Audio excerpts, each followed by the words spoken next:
नमस्कार मित्रों, आप सभी का अंगद सर विशेष क्लासेस में हार्दिक स्वागत है।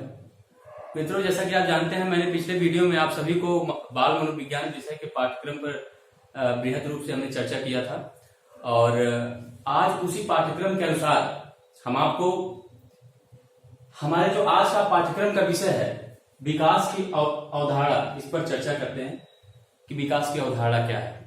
विकास की अवधारणा में सबसे पहले मैं तो आपको ये बताऊंगा कि विकास होता क्या है, विकास किसे कहते हैं। अगर हम शब्दों पर ध्यान दें कि विकास क्या है, तो यहाँ पे जैसा कि आप देख रहे हैं कि मैंने लिखा है कि विकास के शामिल परिवर्तन, यानी पहली बात तो ये स्पष्ट हो गई कि विकास में परिवर्तन होता है और ये परिवर्तन दो तरीके से होता है। जैसे कि पहले लिखा हुआ है क्रमिक और दूसरा लिखा हुआ संगत, यानी कि विकास में जो परिवर्तन होता है वो संगत होता है और क्रमिक होता है। ये दोनों बहुत ही महत्वपूर्ण बात है कि क्रमिक भी होगा और संगत भी होगा।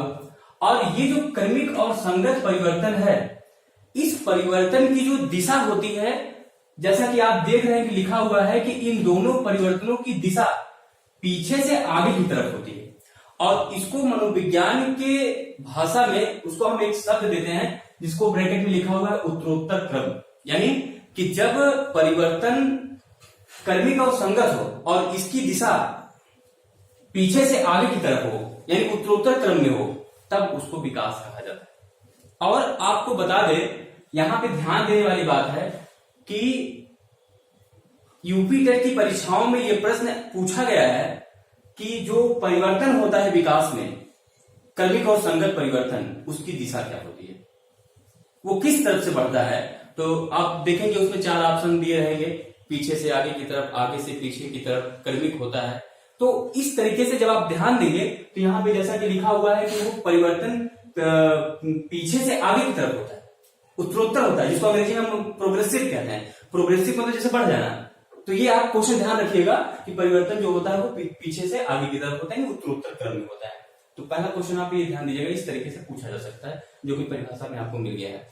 तो अब इस परिभाषा को हम अपने ढंग से सम्मिलित कर सकते हैं कि विकास परिवर्तन की वो अवस्था होती है जिसमें क्रमिक और संगत परिवर्तन होता है और ये परिवर्तन का जो दिशा होता है वो पीछे से आगे की तरफ होता है, यानी उत्तरोत्तर क्रम में होता है या प्रोग्रेसिव में होता है। तो ये परिभाषा हुई। आप दूसरा जो विषय है, यहाँ पे टॉपिक है, जैसा कि आप देख रहे हैं लिखा हुआ है कि विकास का वृद्धि से संबंध क्या होता है। आम बोलचाल की भाषा में सब लोग मानते हैं, देखते हैं कि कहा जाता है कि विकास और वृद्धि एक ही चीज है। लेकिन अगर आप मनोविज्ञान जब पढ़ेंगे तो उसमें मनोविज्ञान की भाषा में वृद्धि और विकास दोनों एक दूसरे से बिल्कुल अलग है।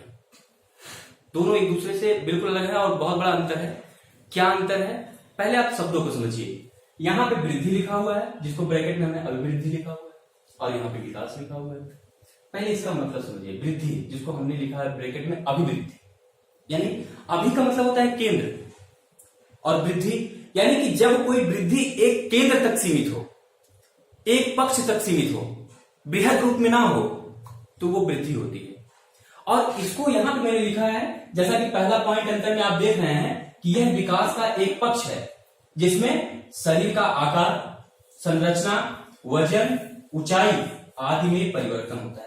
यानी यह एक केंद्र से संबंधित है, एक पक्ष से संबंधित है। और वो पक्ष क्या है, वो पक्ष है शारीरिक संरचना, चाहे वो आपकी ऊंचाई हो, चाहे वो आपकी वृद्धि हो, चाहे वो आपका वजन हो या ऊंचाई हो, ये सब एक शरीर का एक पक्ष है। और अगर कोई एक पक्ष से परिवर्तन हो रहा है तो वो कहलाता है वृद्धि या अभिवृद्धि। लेकिन विकास किसी एक पक्ष तक सीमित नहीं है, विकास में कई पक्ष सम्मिलित होते हैं। और वो पक्ष, जैसा कि आप देख रहे हैं, संज्ञानात्मक लिखा हुआ है, जैसा कि आप देख रहे हैं कि सामाजिक लिखा हुआ है, नैतिक लिखा हुआ और भाषा लिखा हुआ है। यानी केवल ये एक पक्ष तक सीमित नहीं होता है, बल्कि हमारे होलिस्टिक डेवलपमेंट से होता है। होलिस्टिक का मतलब होता है संपूर्ण विकास, सारे पक्ष उसमें आ जाते हैं। तो विकास एक बृहद शब्द है, बहुत बड़ा शब्द है। लेकिन वृद्धि विकास में निहित है। और आपको यहाँ पे ध्यान देना हम दिलाना चाहते हैं कि यह भी प्रश्न पूछा गया है, पूछा जा सकता है कि जो विकास होता है उसमें कौन कौन पक्ष सम्मिलित होते हैं, या ऐसे पूछ सकता है कि विकास में कौन सा पक्ष सम्मिलित नहीं होता है।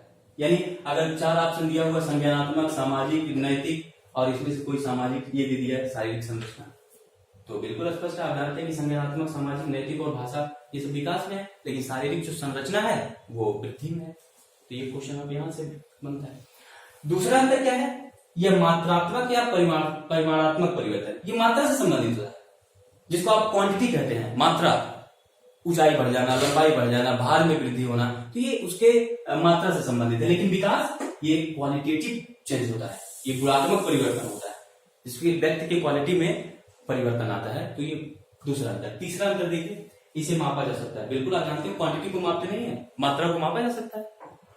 लेकिन विकास, जब क्वालिटी आती है तो क्वालिटी का कोई मापक नहीं होता है, क्वालिटी को मापा नहीं जा सकता है। आप किसी के नैतिक विकास को माप नहीं सकते। कोई ऐसा यंत्र है जिसे आप किसी व्यक्ति का नैतिक विकास मापते हैं, ऐसा कोई यंत्र नहीं बना हुआ है, यानी उसका कोई मापने की इकाई नहीं है।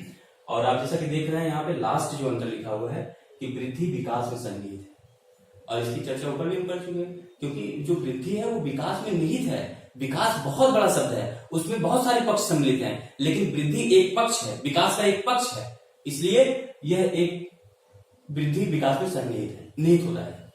और लेकिन विकास एक बृहद शब्द है जिसमें वृद्धि निहित होती है। और ये भी प्रश्न पूछा गया है कि जो वृद्धि होता है वो विकास का एक पक्ष है, और लेकिन विकास बहुत ही बृहद शब्द होता है।